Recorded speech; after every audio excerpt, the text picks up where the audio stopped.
సఖీ కార్యక్రమానికి స్వాగతం.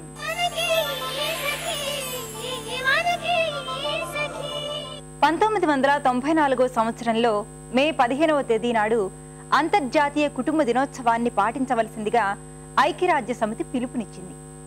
కుటుంబ వ్యవస్థ ప్రాధాన్యతను తెలుపుతూ ఈ రోజు ప్రపంచవ్యాప్తంగా ప్రభుత్వాలు, స్వచ్ఛంద సంస్థలు అనేక కార్యక్రమాలను చేపడుతున్నాయి. భారతీయ సమాజంలోనే కాదు, అనేక ఇతర దేశాల్లో కూడా కుటుంబానికి చాలా ప్రాముఖ్యత ఉంది. పాపాయికి తొలి గురువు తల్లి, తొలి పాఠశాల కుటుంబం అవుతుంది అంటారు. రేపటి సమాజానికి అవసరమైన ఉత్తమ పౌరులను తీర్చిదిద్దే శిక్షణాలయం కుటుంబం. మానవ సమాజ అభివృద్ధిలో ఇంతటి కీలక పాత్ర పోషిస్తున్న కుటుంబ వ్యవస్థ క్రమంగా పగిలి బీటలు వారిపోతూ ఉందన్న ఆందోళన నేడు ఎల్లడలా వ్యక్తమవుతూ ఉంది. ఈ కార్యక్రమం తర్వాత మరిన్ని విషయాలు మాట్లాడుకుందాం.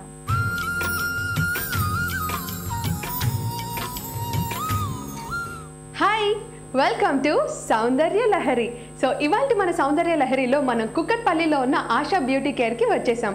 మనతో పాటు బ్యూటీషియన్ రత్న గారు కూడా ఉన్నారు. మరి సౌందర్యానికి సంబంధించి ఆవిడ మనకి ఏం చెప్తారో వారిని అడిగి తెలుసుకుందాం. హాయ్ రత్న గారు. హాయ్ నిఖిత. బాగున్నారా? బాగున్నానండి, మీరు బాగున్నారా? బాగున్నాను రత్న గారు. సో రత్న గారు, మరి బ్యూటీకి సంబంధించి ఈరోజు మాకు ఏం తెలియజేయబోతున్నారు? సౌందర్యానికి అతి ముఖ్యమైనటువంటిది ఫేస్తో పాటు హెయిర్ కూడా కదా.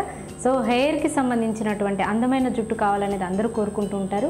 అలాంటి జుట్టు ఒక్కొక్కసారి బాగా డ్రై అయిపోయి డ్యామేజ్ అయినప్పుడు దానికి చేయవలసినటువంటి హైడ్రేషన్ థెరపీ గురించి నేను ఇవాళ మీకు చూపించబోతున్నాను. ఇప్పుడు మరి ఆ ట్రీట్మెంట్ కానీ థెరపీ ఎలా చేస్తామో చూద్దామా? చూద్దాం. ఇప్పుడు ఈమెకున్నటువంటి ప్రాబ్లం చూడండి, హెయిర్లో అంటే కంప్లీట్గా ఈ డ్రైనెస్, అసలు ఏమాత్రం మాయిశ్చరైజేషన్ అన్నదే కనపడట్లేదు. కంప్లీట్గా అంటే కొన్ని కెమికల్స్ వాడినప్పుడు, ఏదైనా కలర్స్ అప్లై చేసినప్పుడు, లేదా ఫ్యాషనబుల్ కలర్స్ ఏదైనా హెయిర్కి వేసినప్పుడు ఇలాంటి కంప్లీట్ డ్రైనెస్ వచ్చేస్తుంది. అంతేకాకుండా ఈ హెయిర్లో అంతా లాస్ట్ సైడ్ అంతా కూడా స్ప్లిట్లు వచ్చాయి అండ్ ఫ్రాగ్మెంటేషన్ వచ్చేసింది, మధ్య మధ్యలో విరిగిపోతున్నట్టుగా పడిపోతుంది హెయిర్. అంటే మంచిగా స్ట్రాంగ్గా ఉన్న హెయిర్ చక్కగా లెంగ్తీగా ఉన్నా కూడాను క్వాలిటీ బాగా దెబ్బతిని ఉంది కదా నిఖిత.